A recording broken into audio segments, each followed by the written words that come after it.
Friends, good morning, જય સ્વામિનારાયણ. સ્વાગત છે તમારે નવા બ્લોગમાં. આજે આપણે બ્લોગની શરૂઆત થાય છે 10:30 વાગ્યાની અને એ પણ રસોડામાંથી. તો અહીંયા ભાત આપણા બફાઈ ગયા છે, આ બાજુ દાળ પણ બફાઈ ગઈ છે, તો બે ગેસ કરી દઈશું.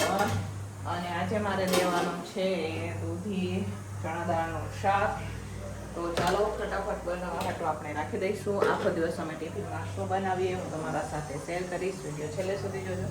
અને જો તમને અમારા વિડીયો ગમે તો લાઈક સબસ્ક્રાઈબ કરી દેજો. આજે અમારે બહાર પણ જવાનું છે, ક્યાં જવાનું છે એ તો હું વિડીયોમાં આગળ તમને કહીશ. બરાબર, ફટાફટ રસોઈ થઈ જાય તો આપણે ત્યાં જઈશું કહીશ. અહીંયા ઢીંગુબેન અમારે ટમેટા સુધારી રહ્યા છે. અને ચાલો તમને નમુબેન અમારે શું કામ કરે વેકેશનમાં એ તમને બતાવો. બરાબર, તો જો અહીંયા નમુબેન અમારે કપડાં ધોઈ રહ્યા છે. જોઈ શકો છો મશીનમાંથી અત્યારે કપડાં ધોઈ રહ્યા છે નમુબેન અમારે, કેમ કે મોડા ઉઠે ને એટલે હમણાં કપડાં ધોવે. બરોબર. હાલો ફ્રેન્ડ્સ, બપોરનું ટિફિન બનીને તૈયાર થઈ ગયું છે. તો અત્યારે હું ટિફિનો ભરી રહી છું, જોઈ શકો છો તમે. તો ચાલો બપોરના ટિફિનમાં આપણે શું બનાવેલું છે હું તમને બતાવું. તો અહીંયા બપોરના ટિફિનમાં દાળ છે, અહીંયા ભાત છે અને દૂધી ચણા દાળનું શાક બનાવેલું છે, સાથે સલાડ છે ને રોટલી. તો આજ વચ્ચે કાંઈ આપણે વિડીયો નહોતો બનાવ્યો કેમ કે આપણને થોડુંક મોડું થતું હતું, એટલા હાટું થઈને અત્યારે અમારે જવાનું છે આધાર કાર્ડ કઢાવવા. નમસ્વીનું 3-4 વાર આધાર કાર્ડ કઢાવીએ તો એ ભેગું નથી થતું. હવે હમણાં પાછું જવાનું છે, એક અક્ષર હાટું થઈને ભૂલ થાય છે. બરોબર, સ્કૂલમાં આધાર કાર્ડમાં અલગ આવે છે. તો સ્કૂલમાં અપારાડી કાર્ડ નથી બનતું, તો એ કાર્ડ ફરજિયાત હોય સ્કૂલમાં, તો એ બનાવવાનું છે. તો એના હાટું થઈને આપણે આધાર કાર્ડ બદલાવાનું આવ્યું છે. તો પહેલાં તો જો આધાર કાર્ડ બદલાવું હતું ને અમારે, તો ઇંગ્લિશમાં જન્મ દાખલો હોય ને પહેલાં તો કેવું ગુજરાતીમાં કરતા, તો ગુજરાતીમાં હતો તો એ ઇંગ્લિશમાં કરાવ્યો. હવે ઇંગ્લિશમાં જન્મ પ્રમાણપત્ર કર્યું છે, હવે એ લઈને અમે જાશું આધાર કાર્ડ કઢાવવા હાટું. તો જો અત્યારે હું ટિફિનો ભરી અને વાગી ગયા છે 12, ટિફિનો ભરી અને પછી આપણે જવાનું છે આધાર કાર્ડ કઢાવવા હાટું. બરોબર, તો અહીંયા લાઈનમાં ઊભું રહેવાનું હોય તો અહીંયા વારો આવશે. તો ફટાફટ ટિફિનો ભરી દઈએ કેમ કે અમે લગભગ હવે સાંજે કે ના જાવશું, આવીને પાછા રસોઈ બનાવશું. બરાબર, તો ગમે એવું ખાવાનું હોય ટિફિન તો અમારે બનાવીને જ જવું પડે. તો ચાલો ફટાફટ હવે ટિફિનો ભરી દઈશું. બપોરના તો ભેગું ટિફિનો હોય, રાત્રે થોડીક છૂટી ટિફિનો અલગ હોય, બધી સિંગલ ટિફિનો વધારે હોય, દિવસના ઓછી હોય. 2 ટિફિનો હોય દિવસના તો સિંગલ, બાકીના તો બધું ભેગું જ ભરવાનું હોય. તો ચાલો હવે ફટાફટ ટિફિનો ભરીએ અને મળીએ પછી. ચાલો ફ્રેન્ડ્સ, આપણે ગયા હતા 12:30 આધાર કાર્ડ કઢાવવા, પણ આધાર કાર્ડનું કાંઈ મેર પડ્યું નથી કેમ કે હવે બધા નિયમો બદલાઈ ગયા છે. તો રાજુનો જાતિનો દાખલો ને એવું બધું માંગે છે, અને એ ન હોય તો આધાર કાર્ડમાં આખું નામ રાજેશભાઈ રાયસિંહભાઈ, કેમ કે રાજુનું નામ રાજેશભાઈ છે, રાયસિંહભાઈ એવી રીતના માંગીએ પ્રૂફ, તો એના ઉપરથી નમસ્વીનું આધાર કાર્ડ બને. તો હવે મને લાગતા સુધીમાં એવું લાગે છે કે પાછું ગામડે જવાનો વારો આવશે, કેમ કે આપણે બધા ગ્રુપ ગામડાના છે, અહીંયા રાજકોટના કાંઈ નથી. અને બીજું કે નવું જે ચૂંટણી કાર્ડ અત્યારે જે આપણે બધા કાગળિયા બધા હોય પા ને, એ ચૂંટણી કાર્ડ જો હોય ને તો નવું આધાર કાર્ડ બની જાય. તો રાજુનો તો સિંગલ નામ છે કે રાજેશભાઈ એવી રીતના છે, અને મારું પણ એમ જ છે. તો મોસ્ટ ઓફ તો બધી વસ્તુ રાજુને જ માગતા હતા અહીંયા અમે જે આધાર કાર્ડ કઢાવવા ગયા હતા અહીંયા. તો હવે અમારી પાસે એમાંથી કોઈ એક પણ પ્રૂફ નથી, તો ફરીથી આવી ગયા છે. તો જો ઉપર ભાગી ગઈને એક રસોડામાં છે. તો અમે બહુ પ્રયત્ન કર્યો કે કાંઈક થઈ જાય, પણ કાંઈ ન થયું. પહેલાં તો અમે છે ને કેટલા દિવસથી મચતા હતા નમસ્વીની ગુજરાતીમાં જન્મ પ્રમાણપત્ર હતો ને ઇંગ્લિશમાં બનાવ્યું. હવે ઇંગ્લિશમાં બનાવ્યું તો એનો ભેગું થયું. તો હવે આધાર કાર્ડમાં પણ એવી જ રીતના છે. તો હવે જોઈએ, મહિનો પૂરો થઈ જાય પછી કંઈ કરીએ, પછી 15 દિવસમાં આવી જાય તો સારું. કેમ કે આધાર કાર્ડ ઉપરથી જ અપર આઈડી કાર્ડ બનતું હોય સ્કૂલમાં. તો એ મને ગયા વર્ષનું કીધું હતું, તો ગયા વર્ષે એટલે લાસ્ટમાં જ કરાવવાના હતા, પણ કાંઈ ન થયું. ઘરે ગયા તો લગ્નમાં બીજી હતા તો ભૂલી ગયા. હવે લાગે છે કે ફરીથી ગામડે જવાનો વાર આવશે ને જો ચૂંટણી કાર્ડ મળી જાય તો સારું. ચૂંટણી કાર્ડ અહીંયાથી અહીંયા આવી જશે તો અહીંયા આધાર કાર્ડ અમારું બની જશે. બરાબર, તો ચાલો હવે કપડાં ફરીથી ચેન્જ કરી ફરીથી આપણા લુકમાં આવી જશું. અને નમુબેન અમારા રસોડામાં કાંઈક કરી રહ્યા છે, જોઈ શકો છો તમે. અને રાજુ રાત્રે સામાન લઈ આવ્યા હતા, એ સામાન પણ અહીંયા જ છે.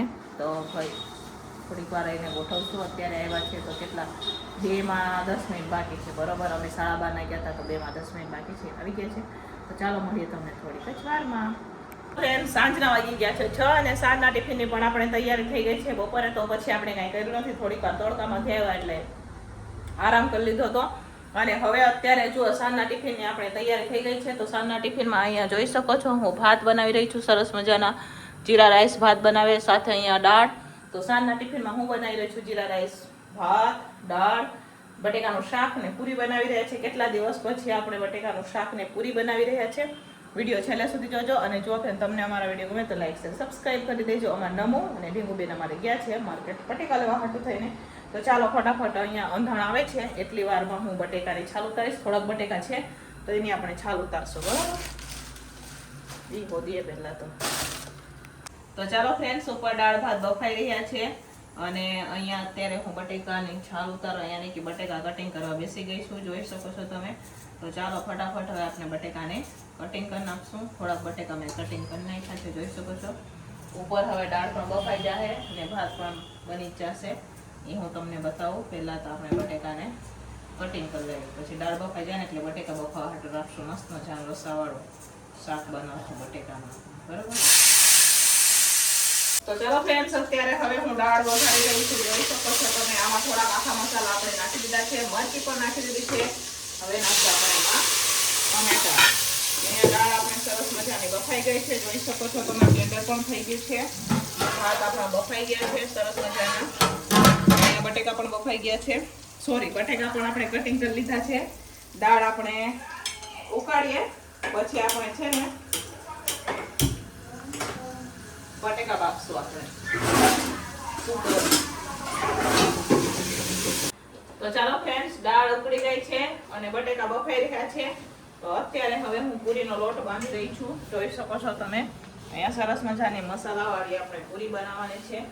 સરસ મજાનું બટેકાના શાક સાથે લાગે. કેટલા ટાઈમ પછી પૂરી બનાવો અને એ પણ સાંજે. તો ચાલો મસ્ત મજાને આપણે બનાવીએ બટેકાનું શાક, પૂરી અને દાળ ભાત, બરાબર? બાંધી રહી છે, ચાલો બાંધી. તો ચાલો ફ્રેન્ડ્સ, અત્યારે હવે આપણે બટેકાનું શાક બનાવી રહ્યા છીએ. અહીંયા ગ્રેવીનો વઘાર થઈ ગયો છે, આમાં બટેકા પણ બફાઈ ગયા છે. તો જોઈ શકો છો અહીંયા બટેકા બફાઈ ગયા છે. આપણે અહીંયા હવે ગ્રેવીમાં આપણે કરશું મસાલા ને મસ્ત મજાનું બનાવશું ગ્રેવી વાળું બટેકાનું શાક. પછી આપણે પૂરીનો લોટ બંધાઈ ગયો છે, પછી એને આપણે પૂરી તળી નાખશું, બરોબર? તેલ હમણાં ગરમ થવા હાટો રાખી દો, બટેકાનું શાક બનતા વાર નહીં લાગે. ચાલો ફટાફટ મસ્ત મજાનું બટેકાનું શાક બનાવીશું.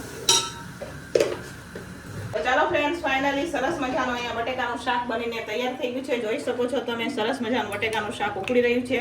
હવે આપણે ગેસને કરી દઈશું બંધ અને ગરમ તેલ થવા માટે રાખશું ને બનાવશું પૂરી. પૂરીનો લોટ બંધાઈ ગયો ને એટલે હવે પૂરી બનાવવાની શરૂઆત કરશું. તો હવે પૂરી કોણ બનાવી દઈએ એ જોઈએ. નનુબેન બનાવે છે કે પછી તળે છે, એ લોકો દળવા નથી હોવાનું કેમ કે એ લોકો દાજી જાય એટલા હાટું થઈને.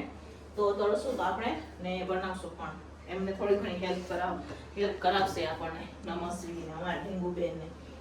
ચાલો શાક મેં ઉતારી દીધું છે નીચે. હવે કઢાઈ રાખીએ અને પછી મસ્ત મજાનું આ તો બેસન તળવા હાટું છે પણ આમાં શાક પણ બને, બરોબર? તો અહીંયા જોઈ લો. હવે આપણે તેલ રાખી દઈએ એટલી વારમાં, થોડીક વારમાં આપણે લોટ પણ મસળી દઈશું.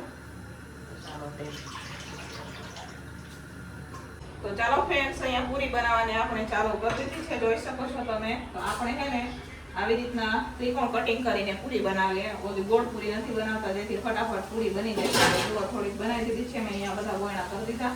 તો ચાલો ફટાફટ હવે આપણે પૂરી બનાવતા પણ જાશું ને તળતા પણ જાશું, બરોબર? તો અહીંયા જો તળવાનું પણ ચાલુ ને બનાવવાનું પણ ચાલુ. આને કહેવાય પોપટ પૂરી, બરોબર? તો પોપટ પૂરી બનાવીએ અમે.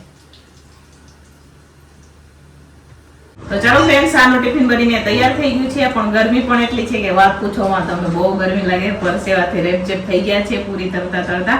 તો ફાઇનલી પૂરી બની ગઈ છે. વાગી ગયા છે 8. અત્યારે હું ટિફિનો ભરી રહી છું. તો જોઈ શકો છો અહીંયા મસ્ત મજાનું બટેકાનું શાક છે, સાથે સરસ મજાનો અહીંયા જીરા રાઈસ ભાત બનાવેલા છે, દાળ છે, મરચા છે ને પૂરી. સારનું ટિફિન બનીને તૈયાર થઈ ગયું છે. હવે આપણે ફટાફટ ટિફિનો ભરી દઈશું, અલગ અલગ પેક કરીને આપી દઈશું. તો ચાલો ફટાફટ ટિફિનો ભરી દઈએ હવે આપણે. તો ચાલો ફ્રેન્ડ્સ, અત્યારે ટિફિનો ભરાઈને વહી ગઈ ને અહીંયા અમે જમવા માટે બેસી ગયા છે. તો જોઈ શકો છો તમે અહીંયા મેચ પણ ચાલુ છે. મેચ જોતાં જોતાં બધા જમી રહ્યા છે. મેચમાં ત્રણેયની ઇન્ટરેસ્ટ છે, જોઈ શકો છો તમે. ના આપણને તો કાંઈ ઇન્ટરેસ્ટ ને આપણને ખાવામાં ઇન્ટરેસ્ટ, તો આપણે ખાઈ રહ્યા છે. જોઈ શકો છો તમે છે ને મસ્ત મજાનું પૂરી, શાક, દાળ, ભાત ને. તો ચાલો તમારે પણ જમવું હોય તો આવી જાઓ. અહીંયા જમવાનું અમારે ચાલુ છે ને મેચ જોવાવાળાનું મેચ પણ જોઈ રહ્યા છે એ લોકો. તો ચાલો જમી કરીને નવરા થઈ ગયા ને અમારના હું જોઈ શકો છો પોતા કરતાં વાતું કરે ફોનમાં. જો ઘરેથી ફોન આવ્યો તો મારા મમ્મીની ત્યાંથી, તો વાતું કરે છે. અત્યારે મારા કાકીનો ફોન આવ્યો તો એમના સાથે, બરાબર. તો ચાલો પોતા મારી દેશે ને હું બેન અમારે.